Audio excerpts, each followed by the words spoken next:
So ayun 'no, so ganda nung story 'no, kasi nakapasok agad ng SM. Pero curious ako 'no, paano ka ba napunta sa negosyong 'yan?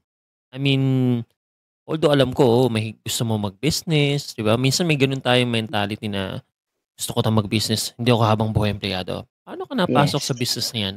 Paano mo napili, paano mo nagustuhan, or aksidente ba yung pagpili mo dun sa negosyo na 'yan? Share mo naman sa mga viewers natin. Well, hindi ko talaga plinano. Hindi ko rin nakitang ito yung magiging business ko. Pero bata pa lang ako, kasi hilig ko talaga yung magbenta. As in, parang nag-start akong mag-grade 1, grade 2, mahilig magbebenta na talaga ako dun sa bahay lang namin. So, na-e-enjoy ko siya. And then eventually, paano ba ako nag-start ng pagbebenta? Meron ako naging trabaho talaga na nagbebenta kami and na-e-enjoy ko siya. Parang parang challenge 'yan sa akin na kapagka yung papaano mo bebentahan yung isang tao. Na-enjoy ko siya and eventually na-realize kong may talent ako sa pagbebenta.